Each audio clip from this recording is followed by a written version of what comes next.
हाय नमस्कार शेतकरी मित्रांनो, ॲग्रिकल्चर इंडस्ट्री या चॅनलमध्ये मी छगन आपलं सर स्वागत करतो. मित्रांनो, आता आपण पिशोर तालुका कन्नड जिल्हा छत्रपती संभाजीनगर या ठिकाणी आलोय आणि या ठिकाणी मी तुम्हाला दाखवतोय की शेतकऱ्यांनी ऑनलाईन शेड्यूल घेऊन या ठिकाणी मिरची पिकवली आणि या प्लॉटवर आपण पहिल्यांदा चालू आहे. याचं स्क्रीनवरती मी तुम्हाला दाखवलंच कळी अवस्था, सेटिंग अवस्था. तर शेतकरी आहेत, शेतकऱ्यांकडून जाणून घेऊया की ऑनलाईन शेड्यूलची कहाणी आणि हा प्लॉट तुम्ही सक्सेस करून दाखवला.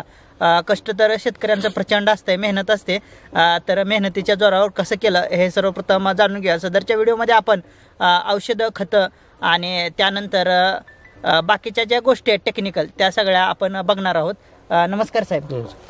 जरा मोठ्याने बोलायला लागते बरं का. सर्वप्रथम तुमची ओळख सांगा. मी रघुनाथ काशीबा मोकाशी पिशोर. बर, या प्लॉट मध्ये किती एकराचा प्लॉट आहे तुमचा? 1 एकर. 1 एकराचा प्लॉट लावलेला आहे. आता 1 एकर लावलाय.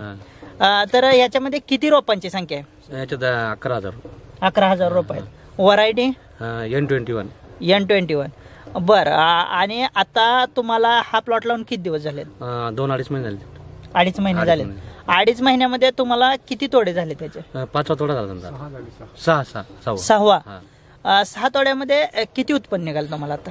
पण डिटेल नाही साहेब, पण 3.5 लाख रुपये झाले. डिटेल नाही, पण 3.5 लाख रुपये झाले. बरं, चला ठीक आहे. तर एका तोड्याला अंदाजे किती माल निघत होता? आमचा झाला 45 क्विंटल निघाला होता. 45 क्विंटल एका तोड्याला निघायचा. बर, आणि याच्यामध्ये तुमचा खर्च साधारण किती झाला? काय जमजम खर्च कमी साहेबांचा. बर, खर्च कमी झाला तुमचा. बर, आणि हे उत्पन्न बघता आतापर्यंत तुमच्या एरियामध्ये हे टॉपचं उत्पन्न आहे का? ह्याच्या अगोदर मोठ्या प्रमाणावर उत्पन्न केलं साहेबाच्या याच्यामुळे टॉपच समजा, पहिले अगोदर नव्हतं इतकं. बरं, तुमच्यामध्ये या ठिकाणी शिमला मिरची लागवड करणारे शेतकरी तर साधारण किती उत्पन्न निघतं? आमचं 13-14 लाख रुपये. नाही, म्हणजे प्रति साहेबांचं जर शेड्यूल नाही घेतलं तर मिरचीमध्ये किती उत्पन्न निघतं? म्हणजे 3-3.5 लाख. पूर्ण टोटल प्लॉट एक. आणि आता साहेबांचे शेड्यूल घेतल्यानंतर प्लॉट मध्ये किती उत्पन्न निघेल किंवा किती निघले? काय आता 3.5 निघला, अजून निघेल. अजून निघेल. म्हणजे तुमचं वर्षाचं टार्गेट 2.5 महिन्यात कम्प्लीट होऊन पुढचं तुम्ही आता अजून चालू आहे. तर याच्यामध्ये तुम्हाला जास्त फवारे वगैरे मारावं लागतात का? नाही, कमी लागतं साहेब. कमी लागते. बरं, आणि आता तुम्ही खतांचं नियोजन म्हणजे बेसल डोस वगैरे कशा प्रकारे घातलं होतं? बेसल डोस साहेबांनी सांगितलंच नाही, समजा घातलाच नाही घातला. बरं, आणि शेणखत किती घातले? शेणखत समजा 8 ट्रॉल्या 8 ट्रॉल्या घातले. शेणखत 8 ट्रॉल्या घातले. आणि याच्यामध्ये तुम्ही स्प्रे किती दिवसाला घेताय? स्प्रे 1 दिवसाआड. 1 दिवसाआड स्प्रे घेताय. आणि खालून किती दिवसाला सोडताय ड्रीप?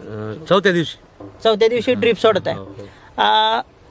तर आता या ठिकाणी मी तुम्हाला दाखवतो शेतकरी मित्रांनो, मालाची शायनिंग, क्वालिटी एक जबरदस्त या ठिकाणी. आणि प्रत्येक वर्षीच्या कष्टाच्या तुलनेत यावर्षी कष्ट जास्त करावं लागलं? नाही, कमी कष्ट, पैसे जास्त झाले, म्हणजे उत्पादन भरपूर निघाले. बर बर. या ठिकाणी अजून एक शेतकरी आहेत, त्यांना विचारूया. तर त्यांना नाना म्हणतात शक्यतो, आहे ना? आप्पा. हा, तर आप्पांना विचारूया की इथली जी शेतकरी आहेत तुमच्या पिशोरचे, तर त्यांच्या जीवनशैलीत किंवा आर्थिक दृष्ट्या शेतकरी सक्षम झालाय का, याविषयी तुमचं मत सांगा. माझं मत असं आहे साहेब की आमचा जो शेतकरी तरुण वर्ग आहे हा जो शेतीपासून दूर गेला होता आणि त्यांच्या सगळ्या अपेक्षा भंग झाल्या होत्या आणि त्या शेतीविषयी त्यांची आस्था एकदम कमी झाली होती. परंतु साहेबांचं ट्रेनिंग, भुजबळ साहेबांचं, बजबळकर साहेबांचं मार्गदर्शन ज्या 2 प्लॉटला मिळालं आणि त्यांचं उत्पन्न पाहून सर्व जे तरुण वर्ग आहे हा शेडनेटच्या भाजीपाल्यामध्ये आला, ओपनवर सुद्धा लावायला लागला आणि शेडमध्ये पण लावायला लागला. एक आमूलाग्र क्रांती या भागामध्ये झाली. तरुण वर्ग जो व्यसनाधीन झाला होता, तो भरकटला होता, तो शेतीकडे वळला आणि समाजामध्ये एक नवी क्रांती ज्यांच्या मार्गदर्शनाखाली अशी बजबळकर साहेबांचं खरं मी या भागाच्या परिस्थितीतून या मराठवाड्यातील जनतेच्या वतीने मी धन्यवाद देतो आणि त्यांना दीर्घ आयुष्य लाभो, त्यांच्या सुख, शांती, आरोग्य, समृद्धी त्यांच्या कुटुंबात नांदो एवढी आमच्या शेतकऱ्याच्या वतीने अपेक्षा करतो आणि परमेश्वरची विनंती करतो.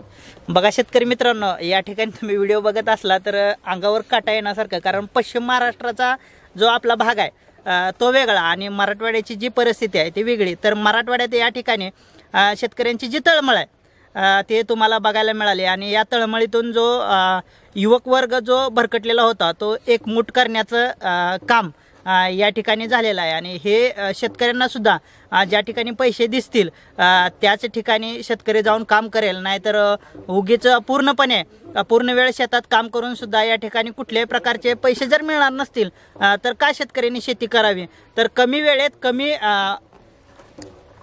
क्षेत्रात या ठिकाणी मोठ्या प्रमाणावर उत्पन्न निघाले आणि हे प्लॉट जे तुम्ही आत्ता बघताय यांचा शेवटला आपण तुम्हाला माहितीच आहे कॉलिंगद्वारे आपण व्हिडिओ बनवतो, तर यांचे तशा प्रकारचे व्हिडिओ बनवून तुम्हाला मी सांगणारच आहे की याच्यात फायनल किती निघालं काय निघालं. सदरचा व्हिडिओ कसा वाटला कमेंटमध्ये नक्की सांगा. चॅनलला सबस्क्राईब करा, बेल आयकॉन ऑन करा आणि असंच टेक्निकल नॉलेज घेत राहा. धन्यवाद.